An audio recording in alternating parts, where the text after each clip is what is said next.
It was one of those nights when the cold could break your bones. The streets of Montana were silent. The snow fell gently, but for firefighter Jake Turner, silence had become his loudest nightmare. Every falling snowflake sounded like a crackling ember, every gust of wind like a distant siren. It had been 6 months since the old mill fire, the one that changed everything, the one that left him with scars no one could see.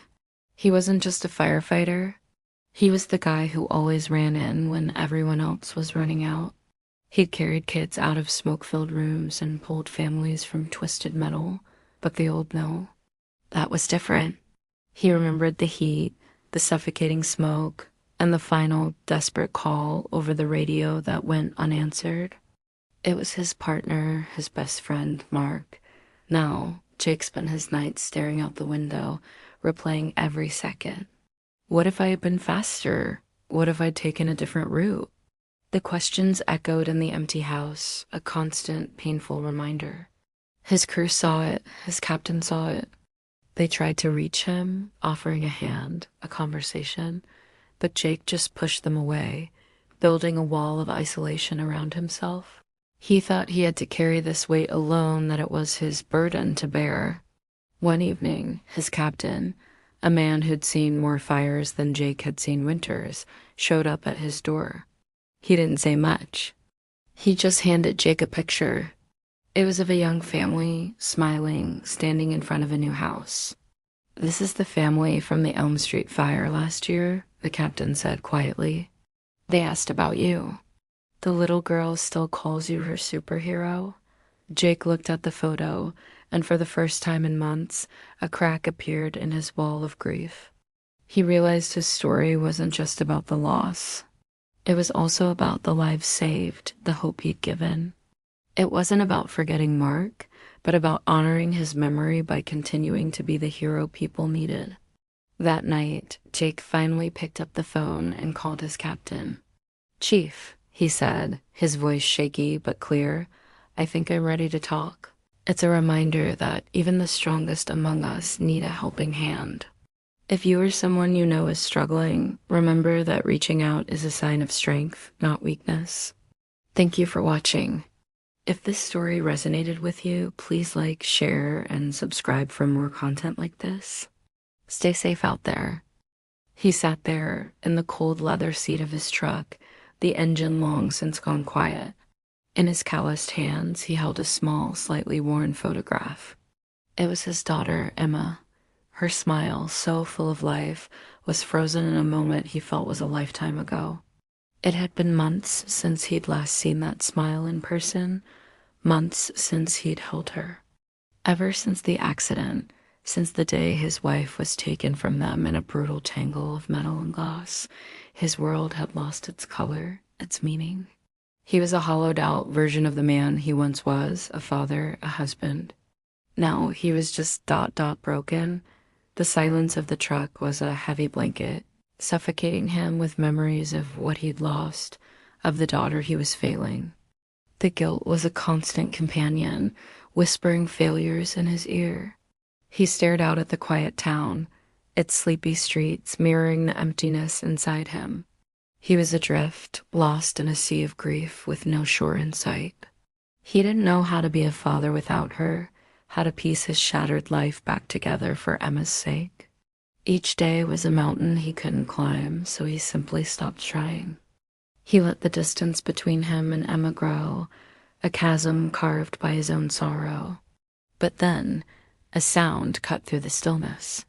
A piercing wail, a siren, echoing through the peaceful evening. It was a sound he knew well, a call to action he'd answered 1,000 times before. For a long time, that part of him had been dormant, buried under the weight of his loss. But as the siren grew louder, something deep inside him stirred. A forgotten instinct, a flicker of duty in the overwhelming darkness. The sound wasn't just a noise. It was a pull, a jolt. Something inside him awoke. For the first time in months, he wasn't just a grieving husband. He was a firefighter. And someone needed him. The photograph of Emma seemed to glint in the fading light, a silent plea. and a powerful reminder of who he was fighting for. He turned the key and the engine roared back to life. Thanks for watching. If this story moved you, please consider hitting that like button and subscribing for more content. We'll see you in the next one. A house fire, a nightmare scenario for any neighborhood. But on this day, for one man, it was a call to action. 2 children were trapped inside. Without a second thought, Jake started his engine, his heart pounding a rhythm of pure adrenaline. When he arrived, the scene was chaos. The air, thick with the smell of smoke and fear, choked the lungs. Neighbors screamed, their voices cracking with panic, the buildings about to collapse. But their warnings were just noise to Jake. His focus was singular. He saw only the inferno and imagined the small lives caught within it. He grabbed his axe, a familiar weight in his hand. Using his jacket to cover his face, he charged headfirst into the burning house. It was like running into the mouth of a dragon. Inside, the heat was a physical blow. Flames clawed at the walls, devouring everything in their path. The floorboards groaned and creaked ominously under his heavy boots, threatening to give way at any moment. The smoke was a blinding, suffocating blanket. He called out, his voice hoarse. "Hello? Is anyone in here?" The only answer was the roar of the fire. He pushed deeper, his eyes scanning frantically through the swirling gray haze. And then he saw them. 2 little faces peeking out from under a wooden table.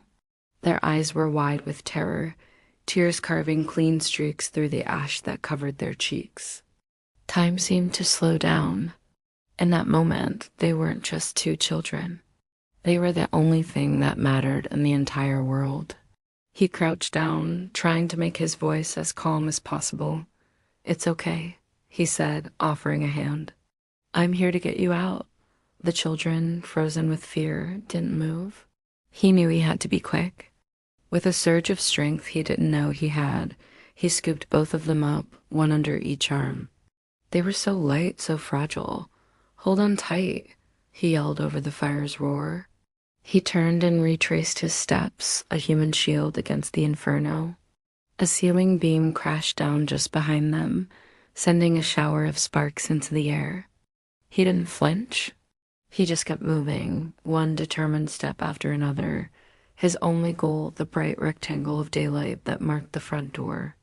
Bursting out into the fresh air, he collapsed to his knees on the lawn, gasping for breath, the children still clutched tightly to his chest. The crowd of neighbors erupted in cheers and applause. Paramedics rushed forward. As they took the children, one of them looked back at him, their small hand reaching out. And that simple gesture was a thank you more powerful than any words. Jake, covered in soot and sweat, simply nodded. He wasn't a hero in his own mind. He was just a guy who saw something that needed to be done and did it. Thank you so much for watching. Stories like this remind us of the incredible courage that exists in ordinary people. If you were moved by Jake's story, please hit that like button and subscribe for more content that inspires. We'll see you in the next one. Have you ever wondered what you would do if faced with an impossible choice? What it truly means to be a hero? Tonight, I want to share a story that will stay with you long after you've heard it. It's a story about a moment, a single decision that defined a lifetime. Picture this: a house engulfed in flames, the roar of the fire deafening. Inside, amidst the chaos, a man sees 2 small children trapped and terrified.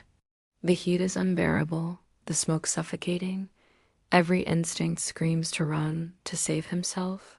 But he doesn't. He runs toward them. "Hold on," he shouts, his voice barely audible over the crackling blaze. He scoops them into his arms, their small bodies trembling against his. At that exact moment, the roof above them begins to give way. A shower of burning wood and debris rains down, striking his back with searing pain. But he doesn't let go. He can't. Each step is an agonizing battle against the inferno. He shields the children with his own body, his focus singular. Get them out. He pushes through a wall of fire, the heat charring his clothes, blistering his skin. The world around him is a blur of orange and black, but his path is clear. He has to reach the door. Finally, with a last desperate surge of strength, he bursts through the doorway and collapses onto the cold, soft snow outside. The sudden shock of the freezing air hits his burning skin as the flames hiss furiously behind him, consuming what was left of the house. He lies there, breathless and broken, but when he looks down, he sees them. The children are alive. They are safe. In that moment, lying in the snow, he wasn't just a man. He was a protector, a guardian. His sacrifice was a testament to the incredible power of human courage. This story isn't just about a fire. It's about the fire within us all, the one that ignites when those we care about are in danger. It reminds us that true strength isn't about avoiding pain, but about enduring it for something or someone greater than ourselves. Thank you so much for listening. If this story moved you, please consider liking this video and subscribing to our channel for more tales of extraordinary courage. We'd love to have you as part of our community. See you next time. Have you ever wondered what drives a hero? Is it courage? Strength? Or is it something deeper, something born from a past they can't escape? This is the story of Jake, a firefighter haunted by a memory who found his redemption in the heart of a raging fire. The old tenement building was an inferno, a roaring monster spitting smoke and embers into the winter sky. Firefighters battled the blaze, but the building was collapsing. Inside, a mother and her 2 children were trapped. The captain gave the order, "Fall back." "It's too dangerous. We can't risk it." The crew retreated, their faces grim with defeat. But one firefighter, Jake, didn't move. He stood, staring at the flames, his jaw set. He remembered another fire, another face lost to the smoke. A promise he made to himself echoed in his ears. Ignoring the shouts of his captain, Jake plunged back into the inferno. The heat was unbearable, the smoke blinding. He navigated through falling debris and groaning support beams, his every instinct screaming at him to turn back. But he pushed on, driven by a ghost from his past.